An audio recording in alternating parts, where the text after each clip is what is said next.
નમસ્કાર વિદ્યાર્થી મિત્રો, સ્વાગત છે તમારું સુદર્શન ક્લાસીસ તળાજા. વિદ્યાર્થીઓ, આપણે ધોરણ 12 સાયન્સના અત્યારે ઉદાહરણ અને સ્વાધ્યાયના પ્રશ્નો છે એ શરૂ કર્યા છે અને જેની અંદર આપણું આ ઉદાહરણ નંબર 6 છે. વન બાય વન આપણે ઉદાહરણ જોઈ રહ્યા છીએ અને જે ઉદાહરણમાં તમને કોઈ તકલીફ હોય તો એ ઉદાહરણ છે તમે પ્લેલિસ્ટમાં જઈને જોઈ શકશો. હવે આપણે ટાઈમ બગાડ્યા વગર શરૂ કરીએ. આકૃતિમાં દર્શાવ્યા મુજબ q, q અને માઈનસ એવા વિદ્યુત ભારોને સમબાજુ ત્રિકોણના શિરોબિંદુઓ ઉપર મૂક્યા છે. દરેક વિદ્યુત ભાર ઉપર કેટલું બળ લાગશે આપણો સવાલ છે. દરેક વિદ્યુત ભાર ઉપર કેટલું બળ લાગશે એ સવાલ છે. હવે દરેકે દરેક વિદ્યુત ભાર જુઓ તો એ ત્રિકોણના ત્રણ શિરોબિંદુ ઉપર છે અને આપણું ત્રિકોણ સમબાજુ ત્રિકોણ છે. સમબાજુ ત્રિકોણમાં હું જો બાજુની લંબાઈ l લઈ લઉં, મારી પાસે દરેકે દરેક બાજુની લંબાઈ સમાન હોય. બીજું એ કે મને એટલી ખબર પડે કે ધન અને ઋણ વચ્ચે આકર્ષણ, ધન અને ઋણ વચ્ચે આકર્ષણ અને ધન ધન વચ્ચે અપકર્ષણ. તો વિદ્યુત ભારોના મૂલ્યો સમાન છે, ભલે પ્રકાર અલગ અલગ છે. ધન અને ઋણ હોય તો પ્રકાર અલગ કહેવાય, પણ મૂલ્યો કેવા છે? સમાન. તો ધન અને ઋણ વચ્ચે આકર્ષણ લાગશે તો આ વિદ્યુત ભાર ઉપર, આ વિદ્યુત ભાર ઉપર ને આ વિદ્યુત ભાર ઉપર લાગતો આપણે શું ગોતવાનું છે? બળ ગોતવાનું છે. સૌથી પહેલા આપણે a ઉપર જે વિદ્યુત ભાર છે એને નંબર આપી દઈએ 1, આને નંબર આપીએ 2 અને આને નંબર આપીએ આપણે 3. આપણી પાસે એવા ત્રણ વિદ્યુત ભાર છે. ત્રણે ત્રણ વિદ્યુત ભાર ઉપર જે બળ લાગે છે એની વાત કરીએ તો ચાલો. સંપાતપણાનો સિદ્ધાંત એવું કહે છે આની ઉપર લાગતો હોય તો આ બે લગાડતો, તો આ અને આ અપાકર્ષણ હશે કારણ કે બે સરખા પ્રકારના છે. ધન ધન વચ્ચે અપાકર્ષણ એટલે E આમ દૂર તરફ.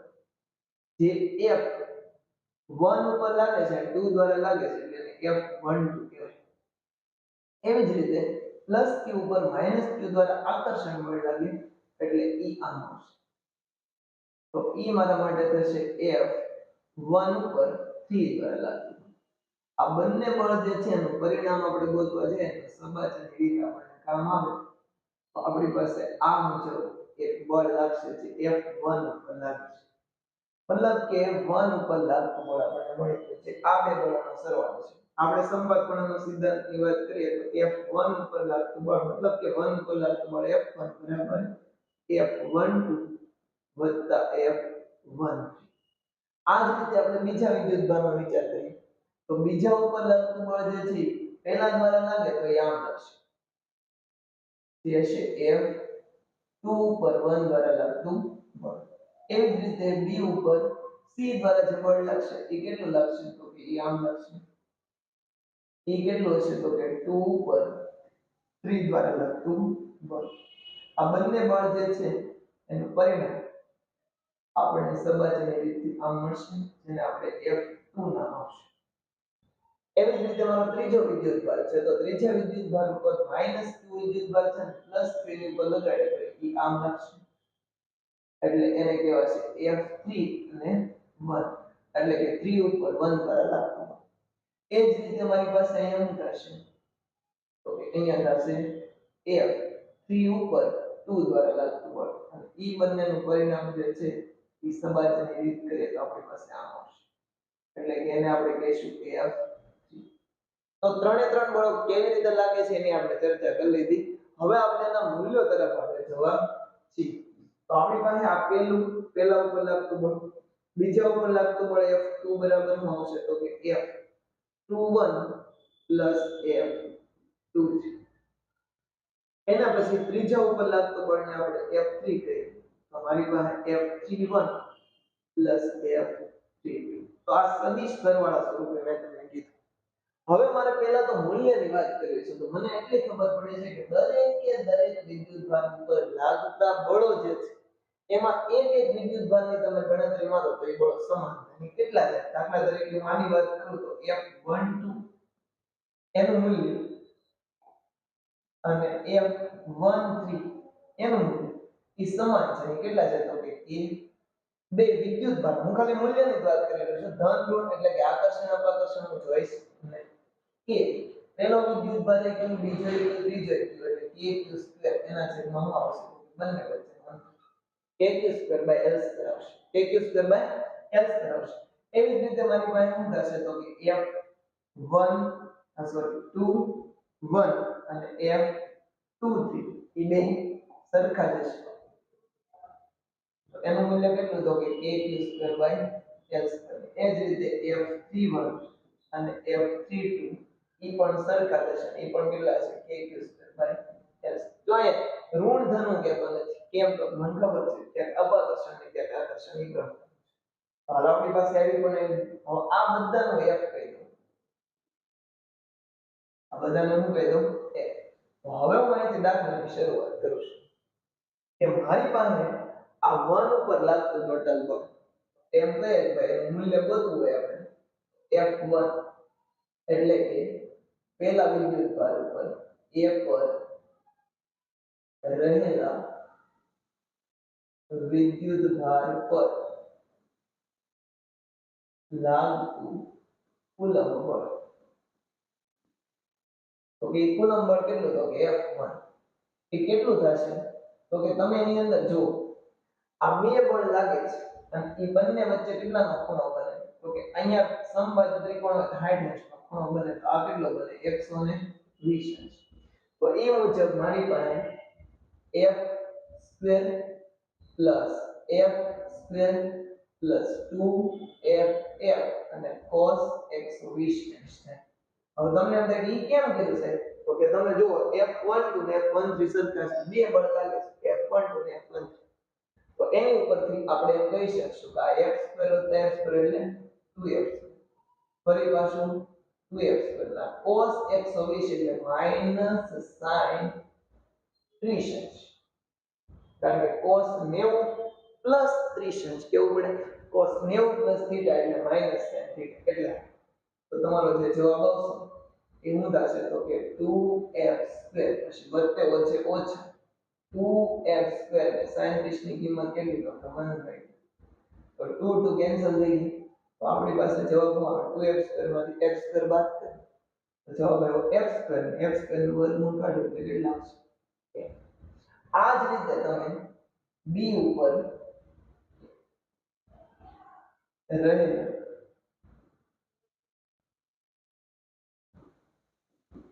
વિદ્યુત ભાર પર લાગતું બળ શોધી શકો કુલંબ બળ શોધી શકો તો F2 થશે. હવે ધ્યાનથી જુઓ તમે કે F2 જે છે એ આમ અને આમ બે બળ અનુભવે છે 1 દ્વારા અને 3 દ્વારા. પણ એ બેના મૂલ્યો કેવા છે મિત્રો તો કે સમાન છે. મૂલ્યો કેવા છે સમાન. તો આપણે શું કરશું તો કે એની અંદર પણ f square plus f square plus 2ff અને અહીંયા પણ જો આ 60 અંશનો ખૂણો આ કેટલા અંશનો ખૂણો થશે ટોટલ 120. તો અહીંયા પણ લખશું cos 120. હવે આની સાદુરૂપ મારે કઈ આપવાની જરૂર નથી. અહીંયા મેં ઓલરેડી આપી દીધી છે. જવાબ શું થશે રિપીટ કરવાની જરૂર છે. એનું એ જેવું છે f છે પ્લસ. એ જ રીતે મારી પાસે હવે શું આવશે તો કે c પર રહેલ વિદ્યુત ભાર પર લાગતું બળ તો એને આપણે F3 કહીશું. હવે એમાં પણ તમે જો કે તમારી પાસે બળ કેવા છે F31 અને F32 એ હરખા જ છે. F31 અને F32 હરખા જ છે. પણ ઈ બંને વચ્ચે જે થીટો બને છે ને એટલે કે ખૂણો બને છે ને કેટલો છે ઓકે એમાં ખૂણો 60 છે. આમાં બેમાં 120 છે. તો આમાં કેટલો છે 60 છે. તો મારી પાસે f square plus f square plus 2ff અને cos 60 બનશે. cos 60 બનશે એટલે આપણે એ રીતે જવાબ આપવો પડશે. તો હાલ મારી પાસે શું થશે ભાઈ f સ્ક્વેર વત્તા f સ્ક્વેર એટલે શું થઈ જશે તો કે 2f સ્ક્વેર વત્તા 2f સ્ક્વેર અને cos 60 ની કિંમત કેટલી થાય તો કે 1/2. એટલે એને 2 ને આપણે શું કરી નાખીએ કેન્સલ. તો 2f square plus f square આવે એટલે તમારો જવાબ આવે છે √3f. શું જવાબ આવ્યો √3. તો ત્રણે ત્રણ ઉપર લાગતા બળોની આપણે ચર્ચા કરી. હજી મારે એનાથી આગળની ચર્ચા કરવી છે કે ભાઈ મારી પાસે આ ત્રણે ત્રણ વિદ્યુત ભારો છે એનું તંત્ર સંતુલનમાં છે કે નહીં. એટલે કે ત્રણે ત્રણ નું પરિણામી બળ કેટલું મળે છે. જો પરિણામી બળ શૂન્ય થાય તો મિત્રો આપણું પરિણામી બળ શૂન્ય થાય તો આપણું તંત્ર છે એ સંતુલનમાં હોય.